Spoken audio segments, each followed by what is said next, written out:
what Byron's done, what Keith's done, and the whole coaching staff's put us in a great position for us to go out there and do our jobs well. It's a tough journey to get here, so to go on the road and win another road playoff game is just a great achievement. And now home Super Bowl for the first time in NFL history, I think puts a lot of cool things in perspective. Anytime you're the first time doing something, it's usually a pretty good thing. So now we just got to go, have a great 2 weeks, prepare for whoever it is, and be ready to go. Of course, it's the Chiefs that they will be playing. They went on to win and represent the AFC for the second time straight after winning at home. And so now they'll go to Tampa, face Tom. It's Monday. It's early. I don't want to get too deep into this, you guys. Just like a nibble, just like a little feeling. The Bucs Dregs have won 7 straight. They've got Tom Brady. They have a feisty defense that's going to be very aggressive against Patrick Mahomes. They are well constructed to give Mahomes a run for his money. What are your initial nibbles of this one? My nibbles. Dipping my toe in, because we're doing this for the next 14 days, I believe. And I gotta think that it's the Super Bowl matchup between Mahomes and Brady that's so enticing. And I just look at, gosh, what Brady has done for this Buccaneers franchise. And I look about what he has brought with him, because they made this big investment into Brady. And I spoke to Jason Light, the general manager, and he's like, in February we discussed it at the Combine, and we're like, we're gonna have to really make a strong pitch, and it's gonna be Florida weather and these great young receivers and an awesome offensive line and a young defense, but also Bruce Arians is the perfect coach for you at this stage in your career. And the friendship that these guys have had over the last month blossom into him saying, I think of BA first. It tells me everything I need to know about how happy Brady is and what that organization is all about right now. Mahomes is unbelievable. The Chiefs are unbelievable. But as I said last week on Friday, if it's a close game late, if they find a way to keep this late, are you really betting against Tom Brady in a Super Bowl? Are you really picking against Tom Brady here? I think it's going to be awesome, and I cannot wait for what, Nate, you've said, the greatest of all time to be going up against the baby goat, because Mahomes is blowing through every stop sign and through every record book and is doing things on a pace that no one has ever seen at the quarterback position. It's the history versus the current, and they're clashing, and we get to watch it, and I cannot wait for the Super Bowl matchup. I think it's great. What you're saying, though, how do you bet against Brady? Like, don't you just immediately say, how do you bet against Mahomes? Like, both of them, I don't know how you do either of them.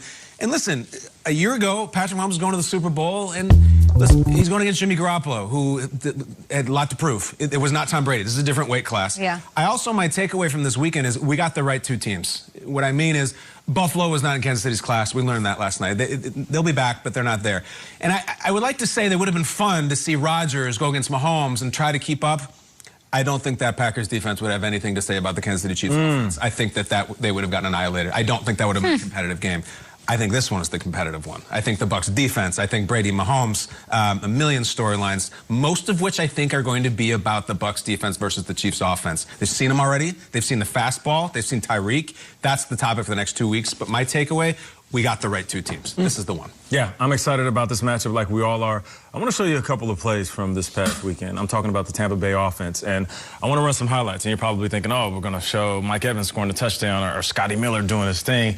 No, I want to show you some near misses. And why I want to show you these near misses is because as I'm watching this game, I'm looking at Tom Brady throw these interceptions and some passes that run a little high. I'm thinking to myself, is the weather getting to Tom Brady? Now, he didn't look old, but at this age, the cold weather, it really felt like some of these balls got away from him. Why am I showing you this?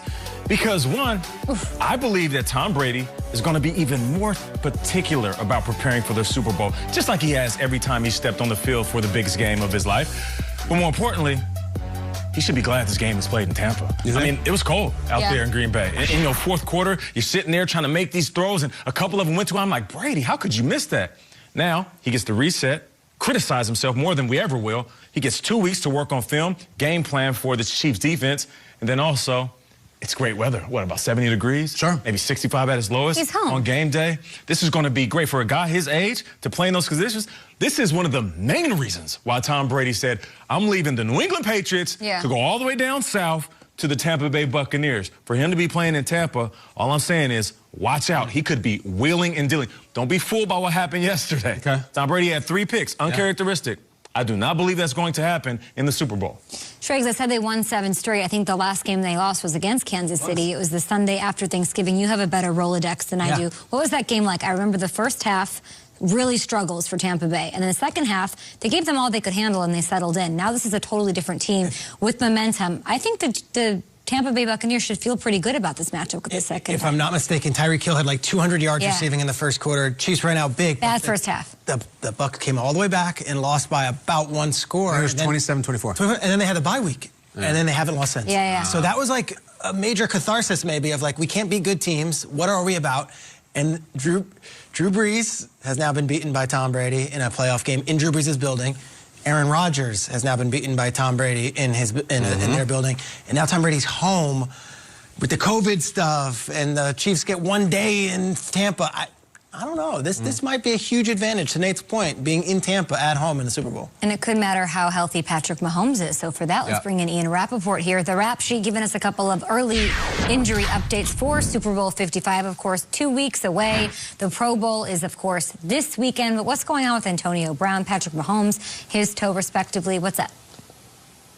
It looks like these teams are going to be relatively healthy heading into the Super Bowl. We'll start with Antonio Brown, who, of course, did not play yesterday, which is why you saw Scotty Miller kind of rise to the occasion with really one of the biggest plays of, I guess, the biggest plays of the entire season for any team at the end of the half. But the good news for Antonio Brown is he is expected to be fine by the Super Bowl. They actually thought he was going to be able to play this game. Knee just didn't quite develop, didn't quite heal like they wanted by Friday, so he was out. And then, of course, Patrick Mahomes dealing with turf toe, a very painful injury, one that is going to necessitate him going to see a specialist after the season to determine whether or not he needs surgery. The 2 weeks should help immensely. If you watched him run yesterday, obviously he played great, but just didn't quite run like he normally would, didn't quite put all the pressure on his toe. Should be in a much better place in 2 weeks in Tampa. And then, of course, quickly for Eric Fisher, their standout left tackle for the Kansas City Chiefs. He tore his Achilles and is out for the Super Bowl, obviously, and beyond, a long road back for the Pro Bowler in Fisher. Love that. Ian, did you know that a baby goat is called a kid? I do now. I mean, yeah.